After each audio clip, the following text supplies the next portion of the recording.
You are listening to From Sobriety to Recovery with Jesse Mogul, episode 167. Let's get to the show.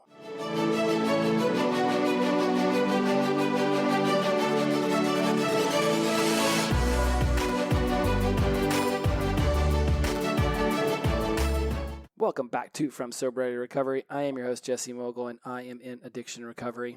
We have another 7. We have another 7 in the show. If you take 16, you add 7, you get 23. And 2 times 3 is 6, and there's a bunch of 3s in there too, isn't there? So I just love it whenever these shows line up and they give me a bunch of 3s and 7s, and it just makes me super happy. And speaking of things that are divisible by 3, I just turned 46. Now, I did not think I was going to make 46. And I do also just mesmerize myself whenever I think about all the things that I have accomplished since my 40th birthday, which was just a disgusting hot mess of drunkenness, the usual Jesse nonsense. And then also, Facebook sent me a nice, cool memory, and not all of these memories that Facebook likes to throw our way are delicious, are they not? Can I get a shout out for anybody who has gotten a memory that they're like, thanks. Did not want to know that 5 years ago I posted that on my timeline. And this one certainly was. And it was the 41st birthday when I announced to Facebook land and to the world that I had become sober and that I had just hit my 6th month, January to February to March to April, May, June, 5th month. And so I was super pumped. And I remember walking along the beach in Santa Monica back in Los Angeles where I used to live, and just how amazing of an experience that was to tell people, because nobody from Ball State, University of Florida, I had not told many people at all. Only really those who were in very, very, very close contact with me in Los Angeles knew, because I wanted some time under my belt. I didn't want it to be like day one, hey world, I'm sober, and have people be like, we'll see how long that lasts. We've heard that before, Jesse. And certainly I had done 3 months, 6 months, 9 months, hell, I'd done a year sober before, and it was sober. It was not in recovery. It was absolutely getting sober, putting no effort at all into feeling my feelings, figuring out where the trauma came from, unearthing it and healing it. And there was very little effort into that, if any at all. A lot of times it was just like going to the gym and taking up running and getting good grades, but not really doing anything that actually got me into the recovery aspect of it, unlike what I do now, obviously. And so I say that just as a little sidebar, is that for some of you all who are busting your butt and you get 3, 6, 9, 12, 18, whatever months, and then you have a relapse, something goes on, just realize that, whether it's a relapse where you were really working your way through your steps or your recovery or your 4 truths or whatever it was, or if it was just white knuckling sobriety, that, you are gaining experience in what your life is going to be like when you finally are able to say no more, no mas. And there are absolutely still going to be times in your life, because I have them, so I have to assume I'm not the only one who sees somebody drinking, who sees somebody, doing that old thing that I used to do, and then thinking, I wonder what my life could be like if I was able to still do that, if I was able to incorporate that in. And then I play it through to the credits and realize that I don't have that in me to ever be a 1 beer drinker. It's just the way that it is. I broke that seal. I rung that bell. Now I am me, and I embrace me. Also realizing that whatever I thought I was experiencing by being intoxicated was never really what I thought it was, now that I can step back and look at it through clear eyes and a clear heart. And I say some of this having just experienced one of these moments last night. I spent my 46th birthday was Wednesday, and had a great day there. Went and worked out, got my 10,000 steps, made a lot of phone calls, had a really awesome dinner with my girlfriend at Bonefish, which is a restaurant that I opened up in Ocala, and then ultimately ended up working for the one in Gainesville where I went to school. So I think it was close to 5 years, Maybe it was only 4. Anyways, not important how many years I ultimately worked for this company, but I worked for them long enough. Was, one of their best head waiters, really did an amazing job at that. And I loved Bonefish then. And they have one here in Huntsville. And I thought, well, let's go back and let's have a little blast from the past and let's see what eating there will be like as someone who doesn't work there anymore. Because the last time I ate there was literally my last shift. And then I left Gainesville like 5 days later, and I've never eaten there again. And it was amazing. I had a great time. Loved it all. The service was whatever the service was. The food was whatever the food was. Was it as amazing as I had hoped? It was what it was. I still walked away with a great memory. Now I'm rambling about Bonefish when I should be telling you about Black Crowes last night.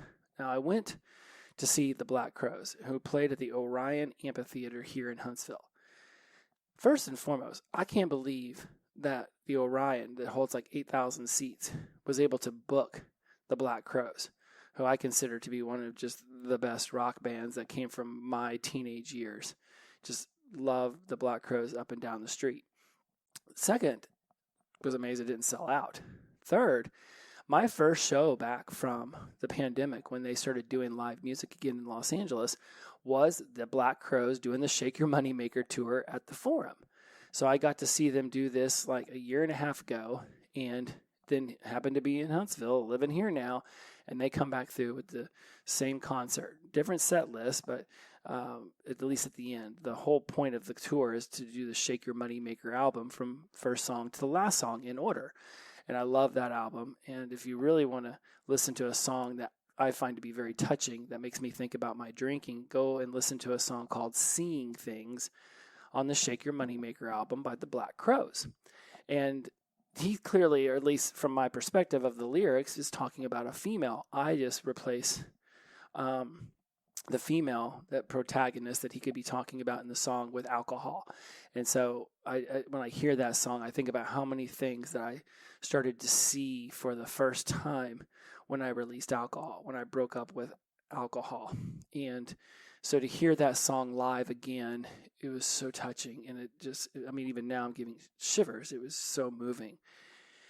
And as much as my life has changed over these last 5 years and 5 months and 4 days now of sobriety, I still am enthused by the being sober. I'm still very enthusiastic about my recovery. There's so much about this life that is so easy to embrace when I commit to knowing that no longer anytime in the future will I be intoxicated. And yes, there are certainly times where I see people, especially last night, getting all giggly and acting the fool and just being a little bit more loose. And I'm like, man, am I too rigid? Am I too uptight? Am I always in my head? What can I do to just sort of cut loose and just act nuts? And then Seeing Things will come on, or Thick and Thin, or Twice as Hard will start to play. Next thing I know, I'm up out of my seat and I'm jumping around and I'm dancing and I'm laughing and I'm just throwing my hands up in the air. And I do this Grateful Dead type dance thing that's, to me, is like a mixture of what Mick Jagger and Chris Robinson from the Black Crowes, and just sort of like this hip thing and these hands moving around. And I got this whole way of dancing that I picked up at the Dead and Fish shows I used to go to when I was in my 20s that I still enjoy now. And of course I raved for like half a decade, so I've got some of that in there too. And it was just a blast. And then I realized the only thing making me rigid or uptight or in my head all the time is just me doing that. And I could easily just act fun, just be fun. And to hear the Black Crowes last night, it was majestic and it was amazing. And so I definitely feel like I have rambled now about 9 minutes about all of this stuff. But perhaps if there was a point at all to this, it's that I don't see the world the way that it is. I see the world the way that I am. And if I think that I'm rigid, if I think that I'm in my head too much, if I think that I'm too uptight, then that's what I'm going to notice. When I decide to see myself being fun, being lighthearted, being carefree, then that's the way that I will experience my world. I am not my thoughts. I am the viewer of my thoughts. I don't need to connect to them. I can simply acknowledge them and say, okay, that's a thought I'm having. I don't have to take that thought as fact. I don't have to take that thought on as this is exactly how life really is. It's just a thought. We have 50,000 of them a day, and so many of them aren't even real. They're not even real tangible things happening in our lives. I cannot tell you guys how many times I get myself worked up about a scenario that's not even happening. It's not even freaking happening. You are not your thoughts. You can be the viewer of your thoughts. In fact, you already are the viewer of your thoughts. You only become the person immersed in your thoughts when you decide to do that. When you decide to continue to spiral and ruminate on something that's going on inside of your head, instead of actually just being in your body, being in the world that's around you. It's something we're going to dive into more. And so this is what we're going to talk about today, right? This is what we're going to talk about today. And I'm super pumped. I'm in my new house with my girlfriend here in Huntsville. I've got a window full of forest to look at right now. I am watching this squirrel. I know I've had a really awesome conversation with one of the listeners before. She said her and her son call it squirreling whenever I jump from topic to topic, and I started to start going all over the place because of the dogging up. He's squirrel, squirrel, squirrel. Well, now I have a humongous window of nothing but forest, and there are lots of squirrels out there. And right now there is one just going at the ground looking for food, and it is just absolutely an amazing view, considering for years I lived in Hollywood, and my view outside my window was a basketball court and baseball diamond with a tent city along the street and cars by the droves driving by at all hours of the day. And so I absolutely love this life that I'm creating for myself. There are certainly things that I'm working on up-leveling, but the world is exactly the way that I am creating it now. And the way I choose to see it is the way that I will experience it. And the other day, I'm co-teaching an NLP class with one of my favorite instructors that I've worked with within the NLP world. She also came from the same school that I did. And she's the one who said that you don't see the world the way that it is. You see the world the way that you are. And I just immediately took that while she was teaching this certain part of the class that I was co-teaching with her. And I immediately just came up with a top 10 list of things that it's like that saying, you don't see the world the way that it is, you see the world the way that you are. And my brain just came up with these 10. It was like my hands were moving, like because of the divineness inside of me was saying, type these words and make it into a podcast. And so that's what we're going to do.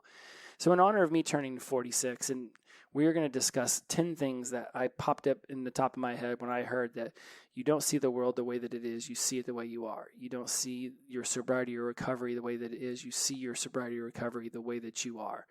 If you're white knuckling it and you think it's miserable, that's what you are in that moment. And if you could switch that and you could create something amazing and exciting and divine in that moment, you would then see your experience as that.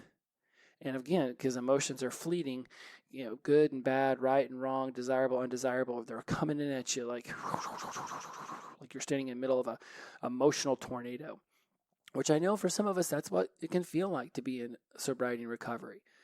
But I can assure you that even for those people who are not in sobriety and recovery, their life can also be an emotional tornado.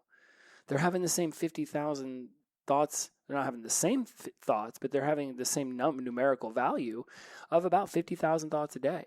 And those thoughts come with their own emotion attached. And it might be a lot of the same emotions, but it's emotions nonetheless. So if you have 50,000 thoughts a day and the 50,000 emotions are attached to those 50,000 thoughts, we're all sort of feeling like we're in this emotional tornado. But you aren't your thoughts. You are the viewer of your thoughts. And so we're going to go over this top 10 list. And by no means is this a complete list.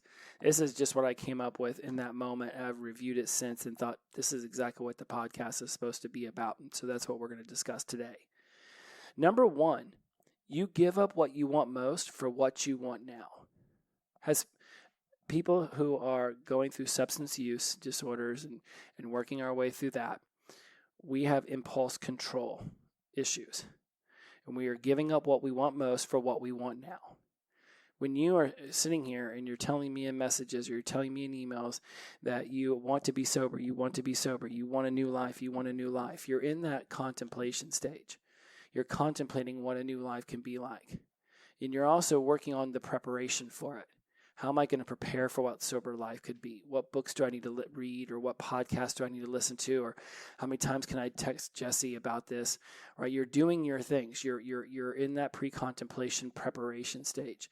And whenever you go back to your previous behavior, you're giving up what you want most for what you want now. You want to mute your emotions. You don't want to handle your trauma. You want to be able to forget about your crap day. You want to be able to forget about the bad experience you had at the home. So you leave the family behind and you go to the watering hole and you get yourself sloppy.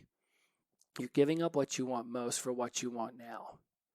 Ask yourself, where in my life is my impulse control causing me to derail myself from what I want most for what I want now? Number 2 is if you don't sacrifice for what you want becomes the sacrifice. And we've discussed this on previous episodes. I'm pretty sure I turned it into a meme or a video or something on one of the social media channels and got a lot of love for it. If you don't sacrifice for what you want becomes the sacrifice. So if you're giving up what you want most for what you want now, right, then what you're doing is you're not sacrificing for what you want the most. You're settling for what you want now. So what you want the most becomes what you sacrifice. So instead of sacrificing some sweat and going out and getting a little jog or some steps or pumping some iron or go working in your yard or going outside and just getting out of your mind and getting into your body and pushing yourself even just for a moment physically, where you feel your blood pump, where you feel sweat pouring down your face, and you're like, Jesse, that sounds like a lot of work. I'll just sit here on the couch and just mindly flip through channels on YouTube TV. You're giving up what you want most, a healthy physique or a better mental state about your body or confidence in yourself. You're giving up what you want most for what you want now. And what you want now may not be to sweat. It may not be to work hard. It may not be to put in effort. So you'll just keep pushing those buttons on the remote, keep scrolling on social media, not actually accomplishing what it is that you want in life. I beg of you, start working on that. Ask yourself, what is it do I really want most? And what is something I could do right now for 1 minute to start motivating myself toward that goal and giving myself some momentum? I had 2 different clients get a hold of me at the turn of the year. One of them is actually in the tribe, so he's more of a tribal founder and a great friend. And one of them, they both had sessions with me, and they both wanted to get their physical body and their leadership skills up-leveled. They wanted to get some shifts going on in their life. One comes to me and says, I'm going to start walking 10,000 steps. I'm going to get on my exercise bike. I'm going to get on the rower. I'm going to start eating keto. I'm going to cut my fat. I'm going to cut out the drinking. I'm going to cut out all these things. And he wasn't somebody from the From Sobriety to Recovery crowd. He was just an executive in my leadership course. And all these things, I'm like, man, that's a whole lot of stuff. I was like, what's something you could just do today for a minute, for 5 minutes? Just one of those things that you could do in order to get yourself some momentum. And then we can start adding more things on as you start to get more habituated to just one of them. This was somebody who didn't even walk 2,000 steps a day telling me he was going to start running 10,000 steps and doing a rower and riding his bicycle and all these other things. So he does all these. I ask him a bunch of questions. Ultimately, he comes out like, look, this is what I want to do. I'm going to do it. I'm going to rock it out. It's going to be amazing. I can't wait to tell you about my success. I'm like, awesome. You go and keep me up to date. The other one calls me up, have a very similar conversation. But when it's all said and done, we come to an agreement that for 1 minute today, he's going to do something physically active that's going to build up his confidence, get some momentum going, and as he starts to build up the momentum, 1 minute at a day, 1 minute at a time, going to start adding more things, going to start creating different habits, going to start creating a different mindset. 1 minute a day. Something super simple. 1 minute. I even remember the first couple text messages I got from him about like, hey, I literally did this for 1 minute. I think one of them was like doing bicep curls with his child, like just, like kid grabs a hold of his arm and he would just like bicep curls. So the kid was laughing, having a great time, enjoying the heck out of it. At the same time, he was getting a little exercise in. Go outside and like did some jump rope or some jumping jacks or did a little jogging. I don't remember everything that he was doing. I just remember that at first it was literally for a minute. Then it became 2. And it became 3. I wouldn't hear from him for a month or 2, and the next thing I know, he'd be running more leadership seminars at his own workplace, up-leveling his leadership skills with his employees, showing them what dedication and determination and discipline could do for somebody, and becoming somebody that they could just visually watch transform their lives. Didn't have to go and tell them every little thing he was doing. They were literally seeing things differently because of what they were seeing him do. And ultimately, it benefited them because the next thing you know, they're talking more about it, and next thing everybody's up-leveling their lives just by visually seeing him do it for himself. Now, how do you think that first person did? Wanting to change 17 things in one day versus the other person, the tribal member, who had an amazing conversation with me. I asked a lot of great questions. We really got down into the nitty-gritty of it, and he came up with his own strategy, and he went off and 1 minute at a time increased his life. Who do you think ultimately met their goal? I have a feeling most of you already know where I'm going with this. It was the person who started to do 1 minute at a time. We think change happens with these gigantic leaps across the Grand Canyon. It's baby steps. It's baby steps that one day we turn around and we think were one gigantic step, but they weren't. They were baby steps. I'm in this CRSS program here in Alabama, and that's what one of the trainers was saying today. We were going through a class on documentation, which isn't the most exciting class, but certainly it's an important topic to learn more about. And that was one of the things she finished up the course saying, was that great change is done in baby steps, not gigantic leaps. Founder of the tribe comes and asks me some questions, ultimately decides he's going to do these things with baby steps, succeeds, hits his number, sends me a picture of the scale being the number he had told me he was going to achieve this year. He achieved it before summer even got here. Meanwhile, other person did not achieve theirs. Didn't even keep up with it because he tried to change too many things at once. And if you got 10 things that you have to accomplish today in order to feel like today was a win versus just doing something for 1 minute, if any one of those 10 have a hiccup, if any one of those 10 are unaccomplishable, if any of those 10 don't find themselves on your to-do list that day, then all of a sudden the entire house of cards collapses because all 10 of those things were connected to be what you could visually see your success being. Versus today I will do something active for 1 minute. Today I will read 1 minute about leadership. Today I will do one thing that's proactive about leadership at work with one of my employees. 1 minute. 1 minute becomes 2, becomes 3. Just becomes a way of life versus trying to stack 10 things on top of each other and expecting every single day to have time, to have prioritization for those 10 things. We have talked about this so much.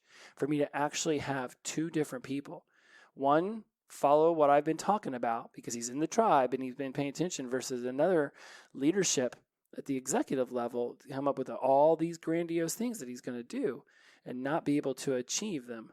It was very much a reminder that this baby step, this 1 step at a time thing, it matters. It matters. So if you give up what you want most for what you want now, right, then you're sacrificing. Are you sacrificing for what you want? Because if you're not, then what you want becomes a sacrifice. And if you heard that story for the way I meant it to be heard, which I get isn't always possible because I talk a lot, then let me make it very clear. If you make it so all you have to do is 1 minute, 2 minutes, 3 minutes of something toward your goal, how is 1 to 3 minutes of your life, of your day, feel like a sacrifice? It's 1 minute. Turn on your iPhone, flip open the timer, hit start, and do something for 1 minute. Pick up your phone, be like, boom, shakalaka. It won't take your brain very long for 1 minute not to be enough. We've talked about this. This is hedonistic adaptation. Eventually, 1 minute's not going to seem like enough, or you're already jumping rope, so you're like, well, what's 1 minute? Oh, I might just do another minute. Do another minute. Before you know it, you're jumping rope for 10 minutes. So number 3 on my list, create the world you want to live around you. You want to live in a world where people care about leadership. You want to live in a world where people understand how impactful sobriety and recovery can be on a person. Do you want to live in a world where we no longer stigmatize addiction? We no longer stigmatize sobriety and recovery? Then create that world around you. Start living in that world that releases the stigmatizing language.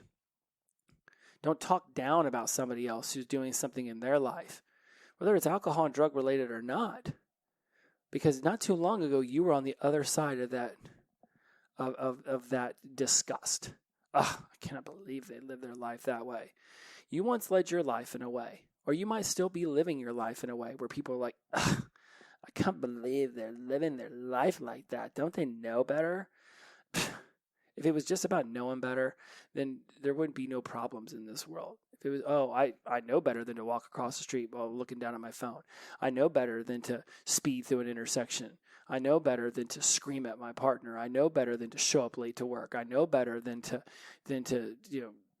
not work hard enough to have the money I want, and then I'm putting everything on credit cards. We all know these things. We still do them. It's not just about knowing better. It's about understanding what it is you're really trying to achieve and then not sacrificing that. Number 4 on my list is tomorrow's done. Learn from it, release it, and bring on today. All right, I don't always do this greatly. I know sometimes I'm not drinking my own Kool-Aid. I know, shock, I'm human. I'm human. Tomorrow is done. Learn from it, release it, bring on today. Oh, I don't. I like to hold on to grudges, especially with my girlfriend, especially. I like to hold on to grudges. I like to create stories in my head. Oh, hold on. What am I going? Okay, let's do 4 and 5 together. Tomorrow's done. Learn from it, release it, bring on today. Number 5 is I have wasted more time creating bullshit stories and scenarios in my head and trying to figure out how to solve them than I care to admit. So let me reread that so that you can really take that one in.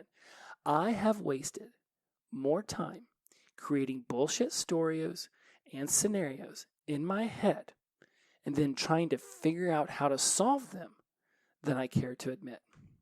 So I like to hold on to, for some reason, I hold on to these grudges, right? I know it's not for some reason.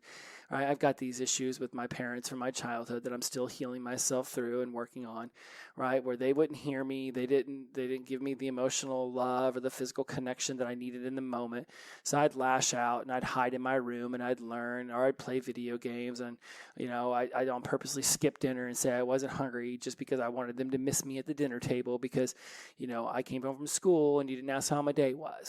I would hold on to these little grudges, and I still do it as an adult, right? And now I'm trying to step into a world. I'm not trying. I'm actively working on. I do not like the word try. Certain times it just seems like it's like, well, I'm trying to make a change. Right? It's like Yoda said, you do or do not. You do. There is no try. So I'm working on releasing these grudges and being like, okay, sometimes there's a miscommunication. Sometimes they didn't hear me. Sometimes she's got her own life going on in her own head, right? She's got her own thoughts that she's contending with. She's got her own way of seeing the world the way it is in her head, not the way that it is, right? We've both got different viewpoints of what the world is happening in our own minds. They're not going to connect 100% all the time. So rather than saying tomorrow is done, I'm like, oh no, I'm going to hold on to this. I'm going to be pissed off about this. And then I'm purposefully not going to talk about it when I could be. I'm on purposely going to let perfect opportunities, and I'm doing perfect in air quotes, pass by where I could have been like, something happened the other day, and it's just feeling a little bit different about it, and I'd like to bring it up and have a quick conversation about it. Nope. Instead, I don't bring it up. Hold on to it. Squeeze the life out of it if I have to. I waste more time creating these bullshit stories and scenarios in my head rather than just communicating what it is I'm feeling in the moment. I understand. I did not have my emotional needs met as a child, so therefore I isolate. I shut down. I can spout off. I can have these quick little temper tantrums for like 10 seconds. I get it. This stems from my childhood and emotional trauma, and it's something that I actively work to heal through. I ask myself, why am I doing it? I journal, I write, I read, I think, I create podcasts about it. I actively am working on it. if you find yourself creating these bullshit scenarios and stories in your head and then trying to figure out how to solve them when they're not even really happening, it's like trying to write your own choose your own adventure book in your head. At some point, you're just going to lose track of all the different threads that you've started. And then for me, as soon as the whole stack falls, so I've got this scenario of she gave me side eye in the kitchen, or she walked by without saying hello when she got off the phone. And then I start creating all these scenarios in my head. So then I start trying to solve all these scenarios in my head, but I'm not writing them down. I'm just creating it all in my head. Well, your brain can only hold so much data before all of a sudden it's like somebody just knock the bottom card out and the whole thing collapses. So when the whole thing finally collapses, then I get this rush of anxiety and stress because all these things that I had thought I solved are no longer the answers no longer in my head because I had tried to have so many answers at once that I couldn't keep track of them. And then I get this rush of anxiety, this rush of stress because now all of a sudden I don't have all of these solutions for problems. Check this out, guys. Check this out. Problems that don't even fucking exist. That's not even true. None of this stuff was even happening. That somebody looks at you at the gym, your partner in the house gets off the phone and instead of walking by and smiling at you, right, they look down at the ground and they walk right by you in the hallway and all of a sudden you start creating all these scenarios in the head for a problem. And you could have just been like, hey, everything cool? Everything good? Oh yeah, I just found out boss at work did this or coworker did that, or I don't know, that it's going to rain at 5:00 and I really wanted to go for a walk. I mean, it could be so many different things. But instead, I get in my head trying to solve scenarios that don't actually exist. So if you're doing that, let's all be mindful about that together. So another one, number 6, fearing rejection is creating a story in your head and then letting the imagination dictate your actions. So 4, 5, and 6 really go well together, right? Tomorrow's done. Learn from it, release it, bring on today. Number 5 is I've wasted more time creating bullshit stories and scenarios in my head and trying to figure out how to solve them than I care to admit. Number 6 ties them all together because now we have this fear of rejection, right? So you created these stories in your head, right? So you're creating stories you didn't release tomorrow, or you didn't. Tomorrow is done. I've been sitting here saying tomorrow, and the whole time I should be saying yesterday. This is what happens whenever your brain is firing so fast. Tomorrow is done. Tomorrow's not done. I'm not going to go back and reshoot this episode, even though I realize that I've been doing this all time. Yesterday is done. Tomorrow is done. Yes, the future is already written. Oh my goodness. I think thousands of you just give side eye to me through the microphone. Awesome. I love you for that. So yesterday is done. Oh my goodness. I did this exact same list for the College Success Habits show. So those people think I'm just as ridiculous as you do right now. And I'm not going to go back and reshoot that one either. So yesterday's done, guys, not tomorrow. Tomorrow, although what is it that the trance song says? Tomorrow never comes. So maybe tomorrow is done because by the time tomorrow gets here, it's today. You really can't save that one, can I? Moving on. Number 6, fearing rejection is creating a story in your head and then letting your imagination dictate your actions. So we get it. Yesterday's done. We're learning from it. Release it. We're bringing on today. So now I've wasted more time creating these bullshit stories and scenarios, and then I try to solve them in my head. And right, so then I have this fear of rejection, and so this fear of rejection, right? Girlfriend doesn't look at me as she walks out from outside to inside and just passes me by while I'm standing in the kitchen eating dinner, whatever bullshit scenario right? Although no, that actually did happen, right? So now I have this fear of rejection. Oh my God, she's mad at me. Oh my God, I did something wrong. Should I not be eating this? Should I not be standing in the kitchen eating over the sink? Does she not like the YouTube TV playing on the phone? Should I not be watching baseball? Should I not be alive? Should I not be breathing? Maybe I should just completely question my existence on this planet because somebody didn't look at me in the eyes and smile as they walked by me. Oh my God, what is going on? Fearing rejection is creating a story in your head and then letting your imagination dictate your actions. Right? So you create this fear of rejection in your head, right? You want to go to a meeting, you want to open yourself up, you want to tell these people what you're going through, but you fear being rejected. You fear saying something that might trigger somebody else. You fear whatever you fear, and it comes to you at this form of rejection. I said this thing, and somehow this other person told me afterwards that it triggered them. You don't control somebody else's triggers. They control their own triggers. You have to talk about things that help you heal. That's why we go into these scenarios. If something's triggering them, great. It's an opportunity for you both to heal together. But to mute yourself out of a fear of saying something that may or may not activate somebody else's, negative traumatic experiences is not something that you could possibly figure out. So you're creating this scenario in your head and then letting your imagination dictate your actions. Then you don't actually get out what you want to get out. This other person doesn't actually get to experience this trigger cue activation, which thus helps them heal from it. And next thing you know, like both of you have missed out on an amazing opportunity. So fearing rejection is creating these stories in your head. You fear being rejected by sobriety, or you fear getting rejected by, your sponsor if you tell them. I've had multiple clients tell me, I just didn't want to admit to you that I wasn't as far along as I think you had hoped I'd be. I hope that you all are just happy or content or feeling some level of accomplishment with what you're doing each and every day.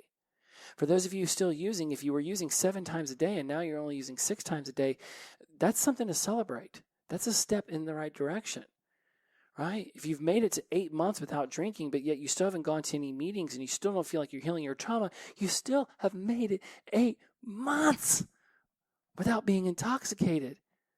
And you're still you still have all this stuff that you definitely know you want to heal through, and you haven't been able to touch it because you work so much, but you've been sober for 8 months. It's huge. It's a celebration. What rejection are you choosing to make up in your mind? Be open. Be honest. Whether it's with me, whether it's with your family members, your friends, other people in your groups, your meetings, your tribes, whatever you're creating in your world, just admit. If somebody rejects it, if somebody's like, you know what, I don't have time for this right now, or I don't want to hear that, or that's what you said last week, okay, then that's an opportunity to have a deeper conversation. I get it. I know I've said this before. I'm just, I love you and I care about you, and I just want you to know what I'm going through over here. I'm not saying you have to do anything. I'm just letting you know what I'm working through over here. If you would like to have a deeper conversation about it, by all means, I'm more than open to that. I'm just letting you know what I'm doing. You see somebody that you'd like to meet at a meeting or across the room or at a restaurant or at a gathering, at a concert, at something in your town. It's that hesitation. It's that hesitation that causes you to start creating these scenarios. Number 7 is not every decision I've made has played out the way that I thought it would. And it wasn't wasted time. It was experience points.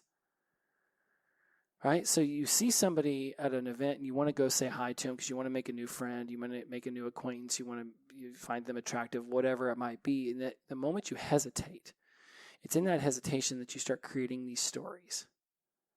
It may not go the way that you thought it would. It may not go the way that you hope it will. But it's experience points. There's a great story about this guy. I think he wrote a book or he did a documentary on being told no 1,000 times. He was so afraid of rejection, he just decided he was going to be told no 1,000 times. So he would just start going up to people and asking them questions, seeking the no. Hey, will you give me $1,000? Hey, will you let me, will you drive me to the airport? Hey, blah, blah, blah. And you get 1,000 no's, and he was able to get over his fear of rejection. That may not be something you're willing to step into, but certainly understand that if you're fearing some level of rejection, right, that not everything that you decide to do is going to play out the way that you think it will or hope it will. But it's not wasted time, it's experience points. Like AJR, the band says, 100 bad days make 100 good stories. Things will not always play out the way that you want them to. Not every decision is actually in your best interest. But in the moment, it's what you decided to do. Do it, learn from it, release it, and bring on today. Because remember, yesterday is done, and apparently tomorrow never comes. Number 8, waiting a year or 2 to feel ready is the hesitation that I will one day look back on and wonder why. I didn't start the podcast on day 1. I really wish I would have, even though I had no clue what sobriety and recovery was going to be like. And who knows how many people would have found the show and been like, this dude's an idiot. He's like on day 3. What the hell is he even doing a podcast for? But I'll tell you what, it would have been certainly really, really, really cool to have my voice recorded talking about, my second meeting, or, making my first sober friend, or having people who are heavy users reject me and no longer want to hang out with me because of my using, or the first time somebody called me out for not drinking and started asking me why at a party. It would have been really cool to have been able to share those stories as they were happening, because I don't even remember them now. I will say this, that recently we were at a restaurant, and the bartenders were talking about all these cool drinks that they can make and cool places that have drinks. And girlfriend was just like, oh, yeah, he doesn't drink. And I don't mind people knowing that at all. And immediately, of course, both bartenders looked over at me. And without even any hesitation, I never said this before, but it came out just so fluidly. I was like, yeah, it turns out I was only allotted so many days to be drunk in my life, and I did not find out until the very last day. I just shrugged. I was like, so, well, I just don't drink anymore. And it came out so fluidly. It's like, yep, I was only allotted so many days to drink, and I didn't find out until the last day. And it's, and I've used it a couple more times since then, because I just love it. And people look over, I'm like, yep, turns out I was only allotted so many days to drink, and I didn't find out till my last day. And so it's, because to me, it's just like, yeah, I just don't. I don't need to tell them more of the story. I don't need to give them all my reasons and stuff. I just make it like, yep, I was only allotted so many. Apparently, I was only allotted 17,777, and I did not find out until day 17,776. So, but anyways, going back to, just waiting a year or two, the hesitation. I look back and I really wish I'd have started both my podcasts on day one of sobriety and recovery. And maybe some of those episodes would have been taken down, or some of them would have been, moved, or maybe that would have caused people to tune into the show and love it more or not like it at all. I have no idea. But for me, myself, and I really wish I'd have recorded those first 2 years of experiences. Some of them are recorded as the podcast Everything's Interesting with Jesse Mogul.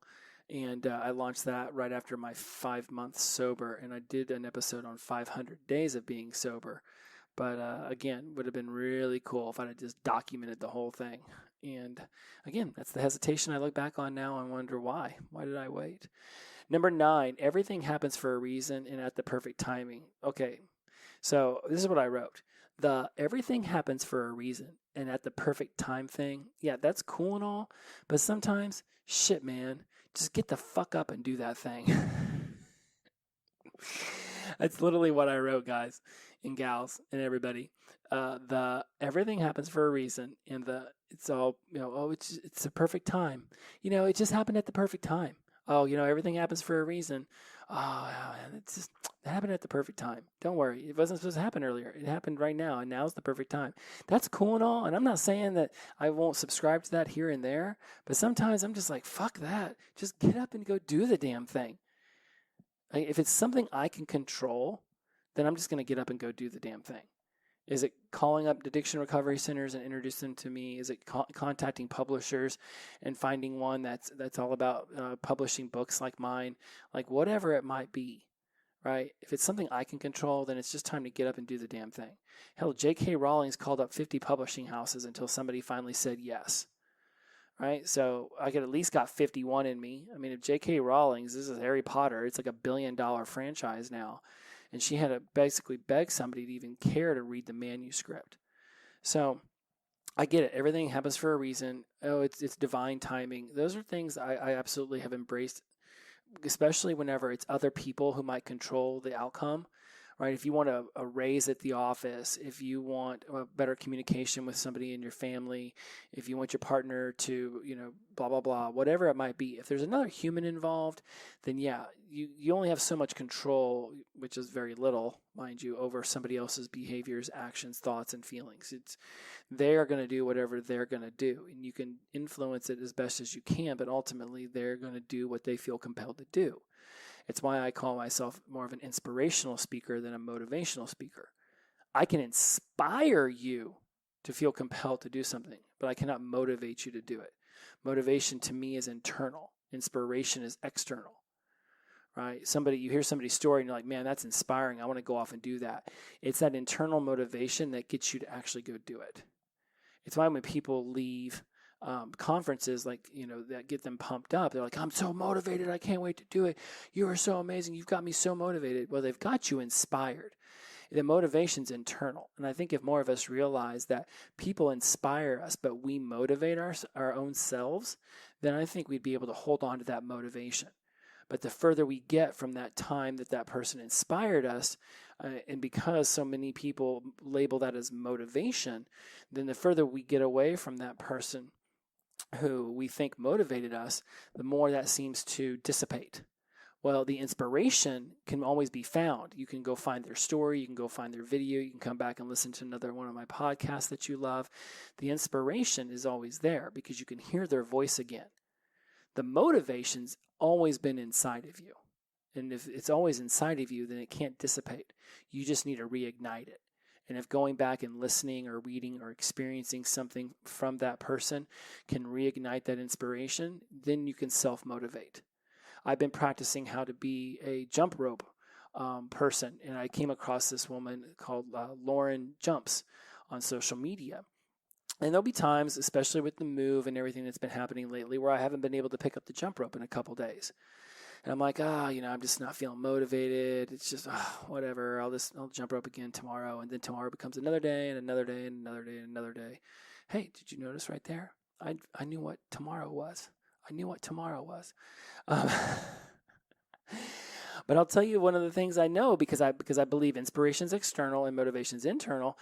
I'll tell you what, all I have to do is just go find her on Instagram or TikTok, Lauren Jumps. And there's a couple other I follow, but she's really the one that introduced me to this whole idea.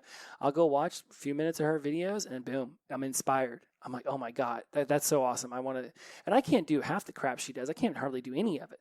I'm still just trying to jump rope for a minute straight. And then I'm sort of, I'm jumping my feet backwards and forwards. I'm trying to get the boxer's jump down. Right now I'm pacing in my office as I shoot the podcast. So I'm actually mimicking these movements right now. And then I'm doing this thing where, feet land in the middle and that's when the rope goes underneath you. And then while the rope's coming around, I jump my legs out and then I jump them back in and then I jump them forward and backward and forward and backward and out and in and out and in. I'm literally doing this right now as I tell you this. And when I think I've lost the motivation to learn how to do this trick jump roping stuff, I just go watch a couple minutes of videos. She re-inspires me, and then I'm motivated to immediately pick up the jump rope and go outside. And I'll tell you what, 15, 20 minutes of practicing this stuff a day, you would be amazed. I'm amazed, at least. I don't know what you would be amazed by, but I am amazed at how fast I pick up some of this footwork. The jumping backwards and forwards and, trying to hop on one foot and things like that. Like just a good solid 5, 10, 15, 20 minutes every day, because it does cause the Achilles heel and some things like that to start aching when you haven't done it very much. But I'm amazed at how fast I'm able to pick up some of this stuff. I didn't think it would happen as quickly as it is. Right? So when you're not feeling motivated, go find that thing that inspired you to begin with. Motivation's internal. And so this whole idea that everything happens at a divine timing and happens for a reason, sure. If somebody else is involved, then there's more of my willingness to embrace that. But if I'm the one who's controlling my behavior and my actions, and it's all a matter of me just picking up the damn jump rope and going outside and practicing for 10, 15, 20 minutes a day, there's none of this divine timing, it happens for a reason nonsense. It's just get your damn ass off the couch, leave the frickin' office, and go outside and jump rope for 20 minutes. Number 10, and we'll get you out of here on this. I know, it's only almost been an hour. I don't know everything. I don't know everything. I can't. It's not possible. I'm not a computer. As much as I would love to be able to plug the internet into my brain, I actually think it would be a bummer if I knew everything. Because then what the hell would motivate me to, right? Where would I find that motivation inside me to learn? What would inspire me to go learn more? There's sometimes I'm like, God, I just wish the internet was in my brain and I just knew everything. But it's like, I get so much enthusiasm out of learning new things and applying new things and turning new things into habits and releasing undesirable habits. Like, I get such a kick out of growing. I think it would severely bum me out if I had everything in my brain. I really do. I really would. So I can't know everything. I don't want to know everything. I want there to be things I don't know to inspire me to go learn and to self-motivate myself to follow through. So it's okay I don't know everything. I can't. But only my ego is getting pissed off about that. And fuck that dude. So that's what I wrote. I don't know everything. I can't. That's okay. Only my ego gets pissed about that, and fuck that dude. Screw the ego. That jerk is what got me into this scenario to begin with. All of them. My ego, my fear of rejection, my fear of this, my fear of that, my ego as a child because mommy and daddy didn't love me enough and they didn't ask me the right questions, or, they separated me from my biological family, or I got separated from my other relatives, or they made us move and I had to make new friends and I was always the new kid and I got picked on and bullied a lot. That was a bunch of ego stuff. And I get as a child, I didn't know how to compartmentalize this stuff. I didn't know how to heal through it as it was happening. I wasn't being raised by emotional parents who understood how to nurture a child through all these emotions. They didn't have the Emotional Intelligence 101 book in their hand any more than I did. Right? But it's my ego as an adult that feels rejection. It's my ego as an adult that creates these scenarios and tries to solve them all so I can seem like I'm super smart and I've got all the answers, and I don't. I'm learning. I might be one page ahead of some of y'all. I might be one page behind some of y'all. I might be a year or two deeper into my sobriety recovery, or you might have 30 more on me. But when I realize that no one's above or below anyone, nobody's on a pedestal here, that we're all equal. We're just at different stages of our lives. I'm able to actually be vulnerable on this microphone with you all. I'm able to laugh off that I utilized the word tomorrow 15 times instead of the word yesterday. Because when I wrote this out, whatever I wrote, I was like, nope, this is it. Jesse wrote it. Jesse believes it. So I didn't even bother to notice that. My brain deleted and distorted and, delete, distort, generalize. It just deleted the word what tomorrow really was. In my head, I was saying tomorrow, I really meant yesterday. Right? But I don't know everything. My ego could take a hit and say, I'm going to go back and I'm going to reshoot this whole thing. But to me, I want to be vulnerable. I want to be normal. I want to be real. I've had a lot of tough times this year. A lot. In fact, pretty much from last year's birthday to this year's birthday has been very tumultuous. I was going through a lot of emotional stuff. I didn't know how to emotionally connect and be vulnerable with the girlfriend. I didn't know how to connect with her and communicate with her the way I wanted. I'd create scenarios and then we'd get into arguments and I didn't know how to solve them. So I would shut down. I would run all the way into the office. And I've created some amazing things for my business. I've opened up a world to the tribe in the hub, and I've spoken at tons of places, and I've done great things in regards to working on my career and my mental aspect of my life. But my emotions still have so much more to go. So much more to go. Releasing this fear of rejection, right? Understanding that it's all just experience points. Creating the world I want to live in around me right now, today. Right? Not giving up what I want most for what I want now. Right? Not sacrificing not sacrificing what I want for ultimately that could become what I sacrifice. Understanding that not every decision I make is going to play out the way that I thought it would. I can launch a product. I can write a book. I can launch a podcast, a book, a blog post. I can go speak somewhere, and I could have the best intentions, and the information could just come out as a bunch of bluey. Blah, blah, and I can walk out of there being like, I cannot believe I just did that. But that was just a travesty of justice. Like, oh my goodness, what in the hell was I talking about? But then I think about how many athletes go out there and they throw up a 4-interception game, or they miss 17 shots, or they strike out 16 times in 2 games. And I'm like, man, even the best get off of a stage and they're like, holy shit, what the hell did I just do? I did stand up for a period of time in Los Angeles and improvisation with Second City, and I did some stand up comedy there while I was doing the improv stuff. And there'd be times I'd get off the stage and I'd auctioned off my set. Or I just completely bombed it and rambled for like 3 to 5 minutes. And I was like, holy shit, that was disgusting. What on earth? Right? But then you'd have those other times you get off the stage and like, I just tore that up. I just tore it up. But you never would have had the tearing it up moment if you would have stopped after I can't believe I just did that moment. That's how I feel. When I have the I can't just believe I did that moment, then I think about, okay, good. What can I learn from it? That was yesterday. Let's learn from it, release it, and let's bring on today. Not every podcast is going to be a home run. Not everything I write is going to be a grand slam.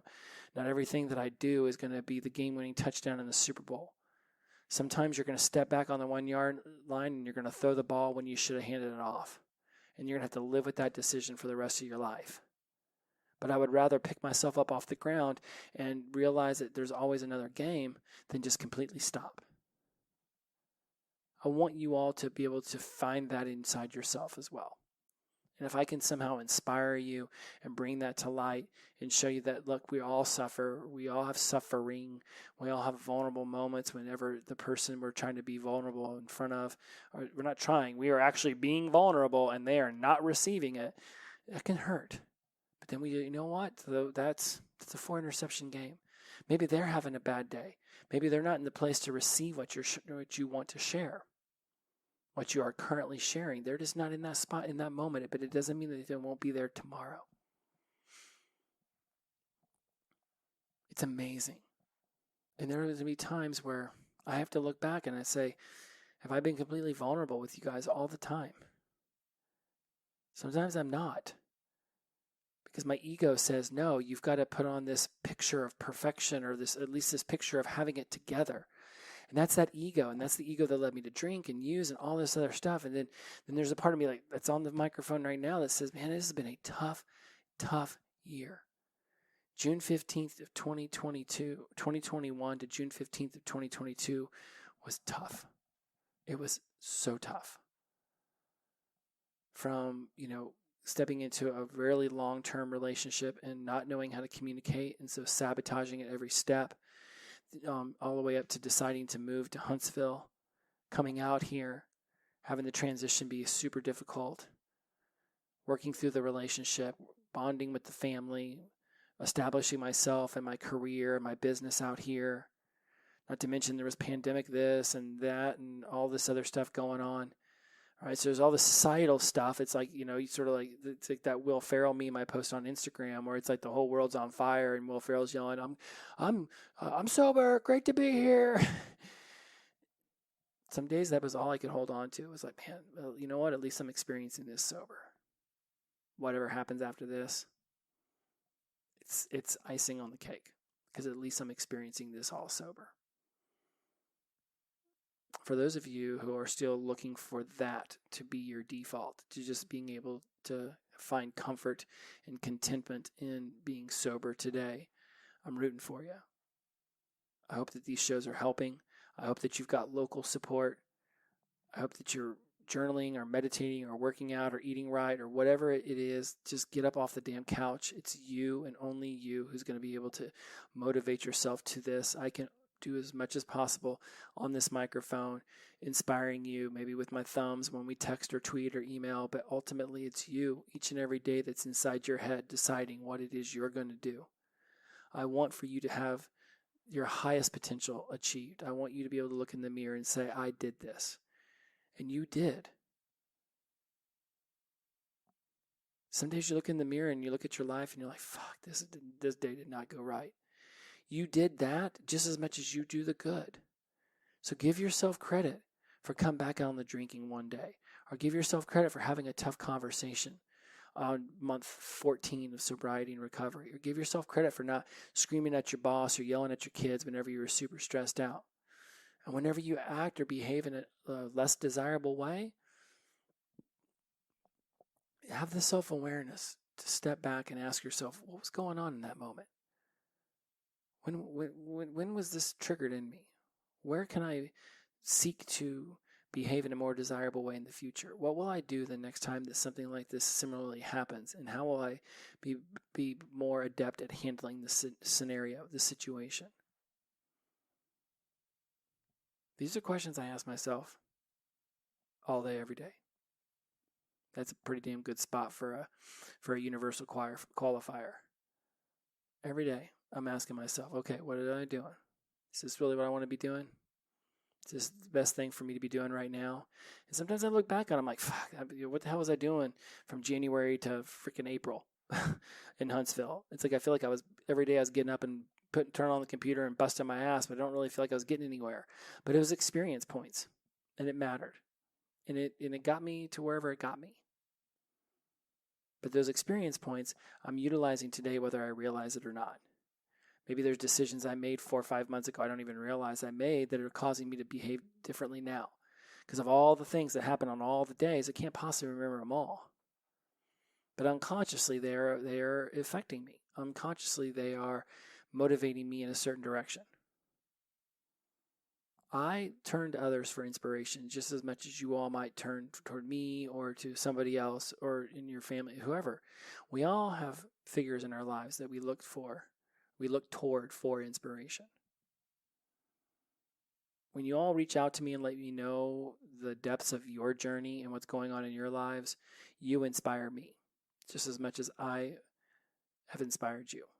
And I thank you all for being a member of the From Sobriety to Recovery movement, for stepping into this world knowing that none of us have all the answers, but boy, I'll tell you what, it is a hell of a lot better trying to figure it all out sober than it ever was drunk. I'll post this list that I came up with into the show notes so you can go back and read over it. I will put little stars or ampersands for the cuss words because, I don't want to type out profanity, but I'll say it all the time. As always, my friends, inclusivity over exclusivity, the power of positive energy, release and flow. Every day is the best day of my life, of our lives when we wake up sober. Shout out to Sunshine, glow on. Happy 46th birthday to me. Here's to my 47th trip around the sun. May it be experienced as the blessing that it is. Because after my 40th, I did not think I'd be here. Love y'all. Talk to you soon. Bye-bye.